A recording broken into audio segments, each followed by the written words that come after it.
साथियों, आप सभी का इस प्लेटफॉर्म पर स्वागत है। यहाँ पर हम लोग प्राचीन भारत की जो एस.के. पांडे जी की पुस्तक है, इसका जो तीसरा चैप्टर है हड़प्पा सभ्यता, इससे संबंधित जो भी बहुविकल्पी प्रश्न बन सकते हैं, उन सभी को यहाँ पर इस वीडियो के तहत हम लोग देखेंगे, जो कि आपके सभी UP PCS, MP PCS, BPSC, Uttarakhand PCS, UPSC इन सभी परीक्षाओं के लिए काफ़ी महत्वपूर्ण साबित होंगे। तो चलिए प्रारंभ करते हैं। इसमें पहला प्रश्न है, सिंधु सभ्यता के अधिकांश निवासी किस प्रजाति के थे? तो ये भूमध्य सागरी थे। सिंधु सभ्यता के लोग किस धातु से अपरिचित थे? तो ये सोना, चांदी, तांबा से परिचित थे, परंतु लोहा से अपरिचित रहे हैं। और वहीं सैंधोकालीन तिथि उत्खनन के आधार पर क्या निर्धारित की गई है? सैंधोकालीन तिथि जो है ये है 2500 ईसा पूर्व की। सैंधो सभ्यता के लोग किसकी पूजा करते थे? तो ये पशुपति की पूजा किया करते थे।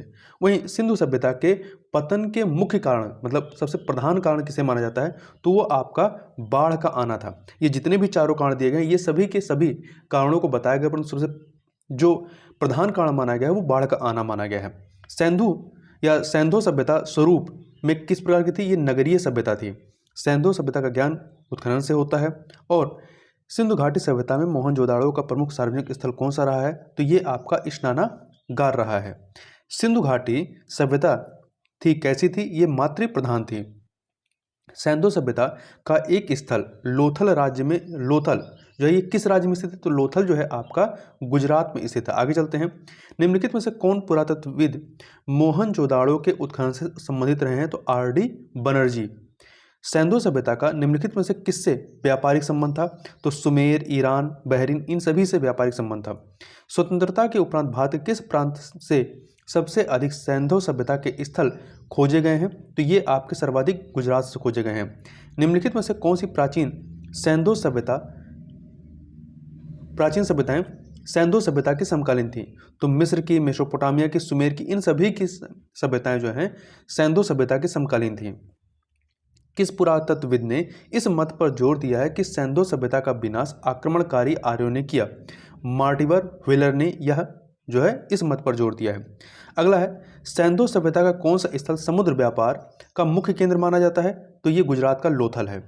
सैंधो सभ्यता मानव इतिहास से किस काल से संबंधित है? तो ये आदि ऐतिहासिक काल संबंधित है। अगला है, निम्नलिखित में से कौन पुरातत्वविद हड़प्पा और मोहनजोदाड़ो के उत्खनन से संबंधित नहीं रहा है? तो दयाराम साहनी, एम.एस. वत्स, आर.डी. बनर्जी, ये सभी जो है इससे संबंधित रहे, परंतु एच.डी. संकालिया इससे संबंधित नहीं रहे हैं। प्रसिद्ध काश्य नर्तकी किस स्थान से प्राप्त हुई है? तो ये मोहनजोदाड़ो से मिली है।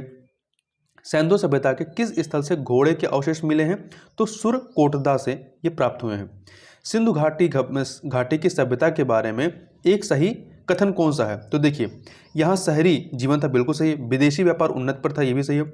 मातृ देवी की पूजा प्रचलित थी, ये भी सही। उपरोक्त सभी कथन सत्य हैं, डी ऑप्शन सही हो जाएगा। मोहनजोदाड़ो कहाँ पर है? तो ये आपका सिंध में स्थित है। सिंधु घाटी सभ्यता के लोग क्या थे? इन चारों कथनों में से कौन सा सही है? तो देखिए, सुमेरिया के साथ व्यापारिक संबंध रखते थे, ये सही है। जबकि ताम्र सिक्के का प्रयोग करते थे, किसी धर्म का अनुसरण नहीं करते थे, दास प्रथा अपनाते थे, ये सही नहीं है। निम्नलिखित में से किस पशु का अंकन सिंधु सभ्यता के मोहरों पर प्राप्त नहीं हुए हैं? ना ही गाय, ना ही ऊंट, ना ही घोड़ों, इनमें से किसी का भी अंकन इस पर नहीं मिला है। इस पर इन मोहरों पर एक श्रृंगी पशु, कुबड़ वाला बैल, हाथी, भैंसा आदि अंकित मिले हुए हैं। और सैंधो मोहरे अधिकांशतः सेलखंडी की बनी होती थी। आगे चलते हैं। सिंधु घाटी की सभ्यता की विशेषता क्या नहीं है? तो देखिए, नगरीय जीवन, समृद्ध वाणिज्य व्यापार, विकसित शिल्प, ये सभी, पर चारागाही अर्थव्यवस्था ये इसकी विशेषता नहीं रही है। मोहनजोदाड़ो के आवासीय गृह किसके बने हुए हैं? ये ईंटों से बने हुए हैं। सिंधु घाटी की लीप की सूचना प्राप्त होती है किससे? मोहरों से। जो मोहरें मिली हैं उनसे प्राप्त होती हैं। वर्तमान में सिंधु घाटी का सर्वाधिक उपयुक्त नाम होना चाहिए क्या? हड़प्पा सभ्यता। निम्नलिखित में से किस पुरातात्विक स्थल से जुते हुए खेत का साक्ष्य प्राप्त हुआ है? कालीबंगा, जो कि राजस्थान में है। सिंधु घाटी सभ्यता का इलाका कहाँ स्थित है? तो ये पाकिस्तान में स्थित है। सिंधु लीप को बाएं से दाएं पढ़ने और उसे तमिल भाषा में परिवर्तित करने वाले विद्वान थे, कौन थे? ये रेवरेंड हैरिस थे। सिंधु व सुमेरियन सभ्यता में समान क्या है? तो दोनों में समानता यह है, अन्न भंडार प्रणाली। वर्तमान भारतीय जीवन का वह क्षेत्र जो आज भी सिंधु सभ्यता से प्रेरणा ले रहा है वह है धर्म है आपका। सैंधो सभ्यता में युगल समाधान किस साक्ष्य किस स्थल से प्राप्त हुए हैं? तो ये आपके लोथल गुजरात से प्राप्त हुए हैं। अगला है सैंधव सभ्यता में निम्न में से किस वस्त्र के उल्लेख मिले हैं? तो सूती वस्त्र के। लोथल स्थित है कहाँ पे? खंबात की खाड़ी में, गुजरात में। मोहनजोदाड़ो की इमारतें नगर के किस भाग में स्थित थीं? तो ये संपूर्ण क्षेत्र में नियोजित ढंग से फैली हुई थी। प्रसिद्ध पशुपत मुहर कहाँ से मिली है? तो ये आपकी मोहनजोदाड़ो अर्थात सिंध से मिली हुई हैं। आगे चलते हैं। हड़प्पा कालीन व्यापार होता था कहाँ से? तो ईरान और इराक से, ना कि रोम और चीन से। तो 1 और 2 अर्थात ए ऑप्शन सही हो जाएगा। हड़प्पा ईंटों का के नाप का अनुपात क्या रहा है? 1:2:4 का, इसको याद रखिएगा। आगे चलते हैं। सिंधु घाटी सभ्यता से संबंधित नृत्य करती हुई महिला की मूर्ति बनी है किसकी? कांस्य की बनी हुई है। और सिंधु सभ्यता से प्राप्त मोहरें निम्नलिखित में किससे बनी थी? स्टेराइट अर्थात सेलखंडी से बनी हुई थी। सैंधव सभ्यता को हड़प्पा सभ्यता भी कहा जाता है क्योंकि सैंधव सभ्यता की खोज कहाँ से हुई है? हड़प्पा में हुई थी। आगे चलते हैं। निम्न में से किस स्थल से अग्नि वेदिकाओं के प्रमाण मिले हैं? तो कालीबंगा राजस्थान से मिले हैं। मांडा का पुरातत्व स्थल जो भारत की सीमा के अंतर्गत हड़प्पीय संस्कृति के सबसे उत्तरी छोर को इंगित करता है, किस नदी पर है? तो ये चिनाब नदी पर स्थित है। मुंडी गांग का हड़प्पीय स्थल कहाँ पे है? तो ये अफगानिस्तान में है। निम्न में से किस हड़प्पीय स्थल से सूती कपड़े का टुकड़ा मिला है? मोहनजोदाड़ो से मिला है। आगे चलते हैं। प्रारंभिक हड़प्पा स्तरों से एक ही खेत में साथ साथ 2 फसलों के उगने का साक्ष्य प्राप्त होता है कहाँ से? राजस्थान के कालीबंगा से। भारत में मूर्ति पूजा कब से प्रारंभ होती है? हड़प्पा काल से प्रारंभ हुई है। आगे देखते हैं। 2 सूचियां दी गई हैं, एक तरफ हड़प्पीय स्थल और दूसरी तरफ उनकी किस दिशा में स्थित है। तो देखिए, सुत कोंगडोर ये आपका दूरस्थ पश्चिमी स्थल है। आलमगीरपुर दूरस्थ पूर्वी स्थल है। दैमाबाद दूरस्थ दक्षिणी है। और मांडा जो है दूरस्थ उत्तरवर्ती है। अर्थात इस प्रकार से 4132 अर्थात बी ऑप्शन आपका सही हो जाएगा। आगे चलते हैं। हड़प्पा संस्कृति का वह कौन सा स्थल है जहां दुर्ग तथा निचला नगर अलग अलग प्राचीरों से घिरे हुए हैं? तो यह है आपका कालीबंगन राजस्थान। निम्न में से निम्न कथन के रिक्त शब्द को इंगित कीजिए। देखिए, हड़प्पा, मोहनजोदाड़ो तथा कालीबंगा में दुर्ग जो है नगर के किस हिस्से में स्थित थे? पश्चिम हिस्से में स्थित रहे हैं। किस प्रदेश में हड़प्पा कालीन पुरास्थलों से धान की खेती के प्रमाण मिले हैं? गुजरात से मिले हैं। सैंधव व्यापारिक केंद्रों से मेसोपोटामिया के साथ व्यापार किस मध्यस्थ बंदरगाह से होता था? तो ये ढिलमुन नामक मध्यस्थ बंदरगाह से होता था।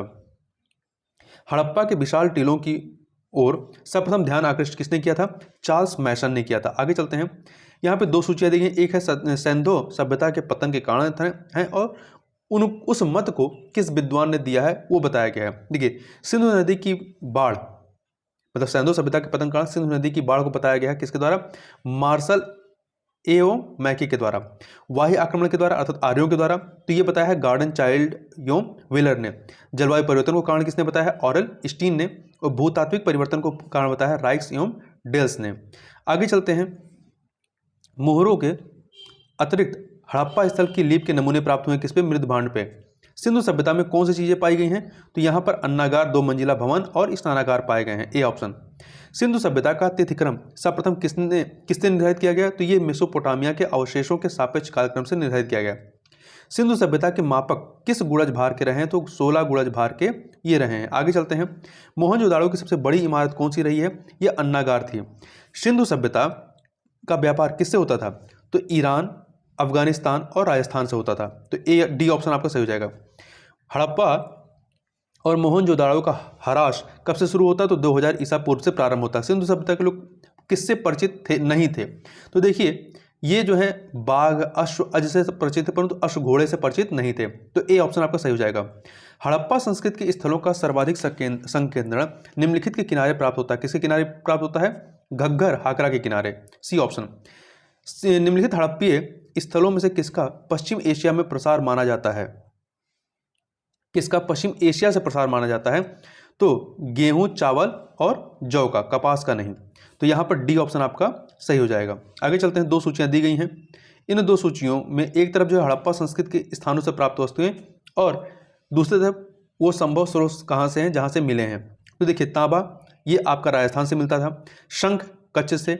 लाजवर्द मणि अफगानिस्तान से। स्वर्ण दक्कन से। इस प्रकार से 2341 आपका डी ऑप्शन सही हो जाएगा।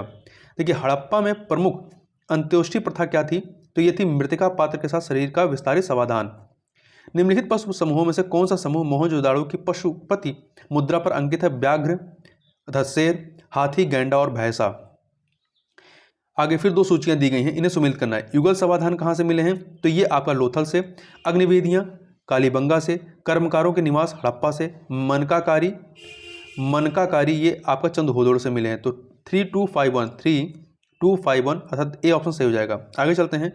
हड़प्पा वासियों द्वारा निर्मित मृण मूर्तियों के विषय निम्न में से क्या थे? तो इस पे जो विषय अंकित किए जाते थे वो थे खिलौने, पूजा, मतलब जिसे संबंधित रहे हैं तो इसके खिलौने बनाए जाते थे, पूजार्पित पशु और मानव आकृतियां निर्मित की जाती थी मृण मूर्तियों, ये जो मृण मूर्तियां होती थी। तो 235 अर्थात बी ऑप्शन सही हो जाएगा। आगे चलते हैं। ताम्र मूर्तियों का एक निधान जिसे प्रायः हड़प्पा संस्कृत काल से संबद्ध किया जाता है, ये निम्नांकित स्थान से प्राप्त हुआ था। कहाँ से? दैमाबाद से। हड़प्पा संस्कृत के निम्नलिखित स्थलों में से कौन सा कच्छ प्रदेश में स्थित है? तो देशलपुर और सुरकोटरदा। आगे चलते हैं। निम्नलिखित में से कौन हड़प्पा कालीन एक स्थल है जहां से फारस की खाड़ी की मुद्रा प्राप्त हुई है? फारस की खाड़ी की मुद्रा तो लोथल से, जो कि गुजरात में है। अमारी संस्कृत कहाँ पनपी है? तो अमारी संस्कृत सिंध में पनपी है। कौन सी फसल हड़प्पा संस्कृत के लोगों की को अज्ञात प्रतीत होती है? तो गन्ना। चावल, कपास, यव ये इससे परिचित थे परंतु गन्ना से परिचित नहीं थे। निम्नलिखित में से कौन सा एक ठीक सुमेलित है? देखिए, सुरकोटदा ये अश्व के अवशेष हैं। जुता हुआ खेत ये कालीबंगा से मिले हैं। रंगपुर से धान की भूसी ये सही है। चंदहुदड़ों से गढ़ी क्षेत्र ये नहीं है, यहाँ मनके के कारखाने मिले हैं। निम्नलिखित में से किस वस्तु का निर्यात मेलुआ से होता था जिसकी हड़प्पा संस्कृत के क्षेत्र के रूप में पहचान की गई है? तो किस वस्तु का? तो काली लकड़ी, हाथी दांत और सोना का। तो ए ऑप्शन आपका सही हो जाएगा। निम्नलिखित नगरों में से क्षेत्रफल में कौन सबसे अधिक विस्तृत था? मोहनजोदाड़ो, जो कि सिंध में स्थित है। आगे चलते हैं अगले प्रश्न पर। अगला है, एक सेकंड। हड़प्पीय सीलों का सर्वाधिक प्रचलित प्रकार कौन सा रहा है? चौकोर। पकी मिट्टी से बने हल का प्रतिरूप कहाँ से प्राप्त हुआ है? हरियाणा के वनवाली से। निम्नलिखित में से किस वक्तव्य का समर्थन पुरातत्व के साक्ष्य से नहीं होता? देखिए, तीसरे सहस्त्राब्दी में बहरीन द्वीप के निवासी सैंधो एवं सुमेरी लोग के मध्य व्यापार में बिचौलिए कार्य करते थे, सही है, इसका पुरातत्व साक्ष्य है। सैंधो संस्कृति एवं पश्चिम एशिया के मध्य सामुद्रिक व्यापार में लोथल की अहम भूमिका थी, ये भी सही है, इसके भी साक्ष्य मिलते हैं। परंतु हड़प्पा वासियों का विनाश आर्यों ने किया, ये एक मत है, इसका कोई पुरातात्विक साक्ष्य नहीं है। धातु की मूर्तियों को बनाने के लिए हड़प्पावासी भ्रष्ट मोम तकनीक, लोस्ट बैक्स टेक्निक जानते थे, ये सही है। सैंधो संस्कृत के विषय में निम्नांकित किस वक्तव्य की न्यूनतम संभावना है? सैंधो संस्कृत का उदय कालीबंगा संस्कृत से हुआ, इसकी संभावना है। सैंधो संस्कृत का उदय सिंध और बलूचिस्तान की कृषक संस्कृतियों से हुआ, इसकी भी संभावना है। सैंधो संस्कृत सोधी संस्कृत का प्रसार है, ये भी सही है, इसकी भी संभावना है। परंतु सैंधो संस्कृत कहीं भी ग्रामीण संस्कृत की अवस्था से गुजरे बिना सीधे एक नगर संस्कृत के रूप में प्रकट हुई, इसकी न्यूनतम संभावना है। मतलब पहले वो ग्रामीण संस्कृति रही होगी, फिर वो उभर करके या विकसित होकर नगरीय संस्कृति बनी होगी। हड़प्पा काल का एक कांसे का रथ जिसमें दो बैलों की जोड़ी जुती हुई है और उसे एक नग्न मानव जो है आकृति चला रही है, निम्नलिखित किस स्थान की खुदाई से प्राप्त हुए हैं? तो ये दैमाबाद से मिले हैं। हड़प्पा काल की एक अत्यंत उन्नत जल प्रबंधन व्यवस्था निम्नलिखित में से किस स्थान की खुदाई से प्राप्त हुए हैं? लोथल, गुजरात से। आगे चलते हैं। हड़प्पा कालीन लिपि के विषय में निम्नलिखित में से कौन सा एक अधिक संभावित है? यह वर्णानुक्रमिक नहीं है बल्कि मुख्यतः चित्रा या चित्रलिपि है। आगे चलते हैं। तांबे की एक मानव आकृति निम्नलिखित में किस स्थान के हड़प्पा स्तरों से प्राप्त हुई है? हड़प्पा से। निम्नलिखित में से किस एक ने सिंधु लिपि के उद्वाचन पर काम किया है? तो आई महादेवन ने।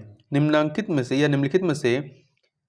से किस एक स्थल से कब्रिस्तान जो है कब्रिस्तान एच संस्कृत साक्ष्य मिले हैं? हड़प्पा से। हड़प्पा से प्राप्त अन्नागार अवस्थित थे रावी नदी के तट पर।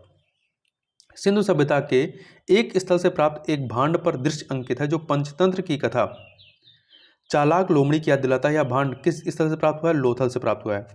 नगर, कटपलों, ढाढरी तथा भगवानपुरा से प्राप्त पुरातात्विक साक्ष्य इंगित करते हैं कि परवर्ती हड़प्पा सभ्यता के लोग एवं चित्रित धूसर भांड प्रयोग करने वाले लोग संपर्क में तो आए परंतु एक ही क्षेत्र में अलग अलग बस्तियों में रहे। तो बी ऑप्शन सही हो जाएगा।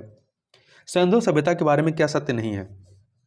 नाव एवं बैलगाड़ी आंतरिक परिवहन के साधन थे, सही है। हड़प्पा एवं चंदहोदड़ों में धातु की बैलगाड़ियों के सवारयुक्त मॉडल मिले हैं, ये भी सही है। तराजू का प्रयोग नहीं किया जाता था, ये गलत है, तराजू का प्रयोग होता था। कालीबंगा के कब्रों से सती प्रथा के उदाहरण मिले, ये भी सही है। हड़प्पा सभ्यता में सर्वाधिक बाढ़ का सामना मोहनजोदाड़ो करना पड़ा। खुदाई में से कितने स्तर प्राप्त हुए हैं? 7 स्तर प्राप्त हुए हैं। सिंधु लिपि दाएं से बाएं की ओर, लेकिन कुछ में दाएं से बाएं और फिर बाएं से दाएं की ओर है, इसे क्या कहते हैं? इसे ब्रोस्ट्रोफेडन कहते हैं। A option. निम्न में से कौन सा भारत में खोजा गया सबसे बड़ा सैंधो स्थल है? तो ये है गुजरात का धौलीवीरा। वर्तमान में सैंधो स्थलों सैंधो स्थलों की अनुमानित संख्या कितनी है? 1500 है। सैंधो सभ्यता का भारत में खोजा गया दूसरा सबसे बड़ा स्थल निम्नलिखित में से कौन सा था? ये राखीगढ़ी हरियाणा में है। मोहनजोदाड़ो से प्राप्त पुजारी का सिर निम्नलिखित में से किस प्रजाति से संबंधित है? ये मंगोलाइट से संबंधित है। वहीं मोहनजोदाड़ो से प्राप्त प्रसिद्ध नर्तकी की मूर्ति निम्न में से किस प्रजाति से संबंधित है? तो ये आद्य ऑस्ट्रेलाइट से संबंधित है, याद रखिएगा। जो पुजारी का सिर है वो मंगोलाइड है और नर्तकी की मूर्ति आद्य ऑस्ट्रेलाइड। सिंधु सभ्यता को सरस्वती सभ्यता भी कहा जा सकता है क्योंकि इस सभ्यता के 80% स्थल सरस्वती नदी के किनारे या आसपास स्थित थे। भारत में चांदी की उपलब्धता के प्राचीनतम साक्ष्य मिलते हैं हड़प्पा संस्कृति में। निम्नलिखित में से कौन सी भाषा बलूचिस्तान की है किंतु भाषा शास्त्रीय दृष्टि से द्रविड़ परिवार की है? ब्राहुई। ये ऑप्शन सही हो जाएगा। आगे चलते हैं। सिंधु घाटी की सभ्यता को आर्यों से पूर्व रखे जाने का महत्वपूर्ण कारक क्या है? मृदभांड। सिंधु सभ्यता के बारे में निम्न में से कौन सा कथन असत्य है? देखिए, नगरों में नालियों की सुदृढ़ व्यवस्था थी, सही है। व्यापार और वाणिज्य उन्नत अवस्था में थे, ये भी सही है। मातृ देवी की उपासना की जाती थी, ये भी सही है। लोग लोहे से परिचित थे, ये गलत है क्योंकि लोग लोहे से परिचित नहीं थे। डी ऑप्शन सही हो जाएगा। सैंधो सभ्यता में बृहद स्नानागार कहाँ से प्राप्त हुए हैं? तो ये मोहनजोदाड़ो से प्राप्त हुए हैं। निम्नलिखित में से कौन सा सिंधु घाटी की सभ्यता पर प्रकाश डालता है? पुरातत्व संबंधी खुदाई। सिंधु सभ्यता का कौन सा स्थल भारत में स्थित है? तो लोथल जो है इन चारों में से कहाँ पे है? भारत में है। निम्न से किसका सुमेल नहीं है? देखिए, आलमगीरपुर उत्तर प्रदेश, लोथल गुजरात, कालीबंगा हरियाणा नहीं बल्कि राजस्थान है, तो सी ऑप्शन सही नहीं है। रोपड़ पंजाब में। आधुनिक देवनागरी लिपि का प्राचीन रूप क्या रहा है? ब्राह्मी रहा है। हड़प्पा संस्कृत के किस स्थल से सिंदूर के प्रमाण प्राप्त हुए? ये महत्वपूर्ण है, रखिए, याद रखिएगा। नौशारों से। कहाँ से? नौशारों से। हड़प्पीय मोहरों का सर्वाधिक प्रचलित प्रकार कैसा रहा है? वर्गाकार या चौकोर। निम्नलिखित 4 स्थलों में से सबसे पहले की सांस्कृतिक व्यवस्था मिलती है मेहरगढ़ से। निम्नलिखित में से कौन सी एक संपूर्ण हड़प्पा संस्कृत माला में निम्नांकित या निर्मित पक्की ईंटों की विशालतम संरचना है? तो यह है लोथल गोदीवाड़ा। हड़प्पा संस्कृति में पाई गई शिव की मुहर पर निरूपित आकृति की पहचान के संदर्भ में निम्नलिखित कथनों पर विचार कीजिए। यह लिंग के रूप में दिखाई गई? नहीं। यह योग मुद्रा में बैठे हुए रूप में दिखाई गई? सही है। यह पशु से घिरी हुई है? ये भी सही है। परंतु चौथा, यह एक नारी की आकृति के साथ दर्शाई गई जिसकी पार्वती के रूप में पहचान की जा सकती है? सही गलत है। ये पहला और चौथा गलत है, दूसरा तीसरा सही है। तो यहाँ पे 2 और 3 बी ऑप्शन। निम्न में से कौन सा निर्जाति तत्व हड़प्पा स्थलों के कंकाल अवशेषों से नहीं मिलता है? तो नेग्रीटो। निम्नलिखित पशुओं में से किस एक का हड़प्पा संस्कृति में पाई गई मोहरों और टेरिकोटा कलाकृतियों में निरूपण नहीं हुआ था?